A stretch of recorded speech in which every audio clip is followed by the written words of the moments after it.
প্রায় 1 কোটি টাকা ব্যয়ে নির্মীয়মান একটি গুরুত্বপূর্ণ রাস্তার সাইড ওয়াল ভেঙে পড়ল পাশের কৃষি জমিতে, যার ফলে চাঞ্চল্য ছড়িয়েছে এলাকায়। জানা যায়, কাঁঠালিয়া মেন রোড থেকে সুকান্ত পাড়া যাওয়ার এই রাস্তাটির কাজ দীর্ঘদিন ধরে থমকে ছিল।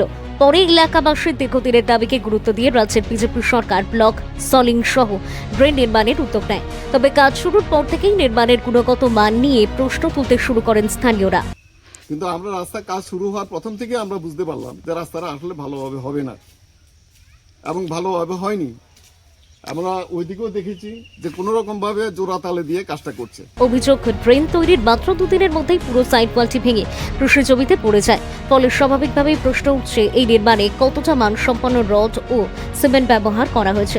স্থানীয় বাসিন্দাদের দাবি, প্রতি বছর এই রাস্তাটির জন্য নতুন করে বাজেট বরাদ্দ করা সম্ভব নয়, অথচ বর্তমানে রাস্তার বেহাল অবস্থার কারণে সাধারণ মানুষের চলাচল মারাত্মকভাবে ব্যাহত হচ্ছে। এমনকি জরুরি পরিষেবা যেমন ফায়ার সার্ভিসের গাড়িও এই রাস্তা দিয়ে চলাচল করতে পারছে না। এক স্থানীয় বাসিন্দা ক্ষোভ প্রকাশ করে বলেন, সরকারের উদ্যোগে কাজ শুরু হলেও ঠিকাদারের নিম্নমানের কাজের জন্য আজ এই রাস্তার এমন দুরবস্থা। আমরা চাই দ্রুত সঠিকভাবে কাজ সম্পন্ন হোক। এলাকাবাসীর দাবি, অবিলম্বে এই ঘটনার তদন্ত করে দোষীদের বিরুদ্ধে ব্যবস্থা নেওয়া হোক এবং টেকসই মান বজায় রেখে পুনরায় রাস্তার কাজ সম্পন্ন করা হোক। এই রাস্তা আমাদের দীর্ঘদিনের দাবি যে রাস্তাটা ভালোভাবে হোক। আমরা দেখছি আমাদের পার্শ্ববর্তী যে বিভিন্ন রাস্তাগুলি আছে, বিভিন্ন পাড়ার রাস্তাগুলি আছে, এগুলি খুব সুন্দরভাবে হচ্ছে। আমাদের এই রাস্তার জন্য আমরা দীর্ঘদিন যাবৎ দাবি করে আসছি। এই রাস্তায় ফায়ার সার্ভিসের গাড়ি ঢুকতে পারে না। বর্ষাকালে এই রাস্তার সামনের দিকটা কর্দমাক্ত হয়ে থাকে এবং সমস্ত ইটগুলি কিন্তু মাটির নিচে ঢুকে গেছে। আমরা দীর্ঘদিন যাবত দাবি করে আসছি। এই রাস্তাটা স্যাংশন হওয়ার পরে আমরা চেষ্টা করছিলাম যে রাস্তাটা যাতে ভালোভাবে হয়। আমরা শুনেছি যে এই রাস্তায় 1 কোটি টাকা স্যাংশন হয়েছে পিডব্লিউডির মাধ্যমে।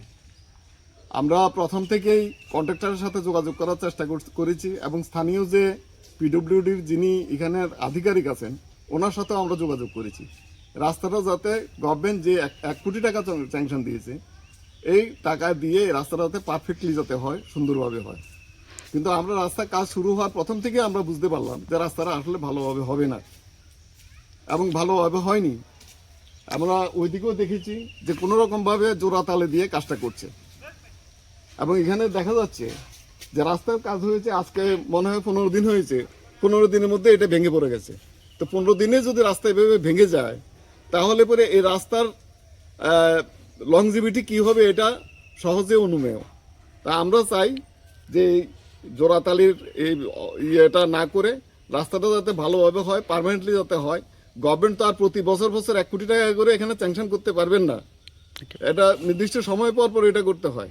তো সুতরাং এই 1 কোটি টাকা যাতে সঠিকভাবে কাজে লাগিয়ে এই কাজটা যাতে সুন্দরভাবে হয় এবং এখানে আমরা এই পাড়ার মধ্যে আমরা যে জনগণ আছি আমরা যাতে ভালোভাবে এই পাড়াটার নাম কি চলাফেরা করতে পারি এরকম ব্যবস্থা করা। এই পাড়াটার নাম কি? সুকান্ত পাড়া।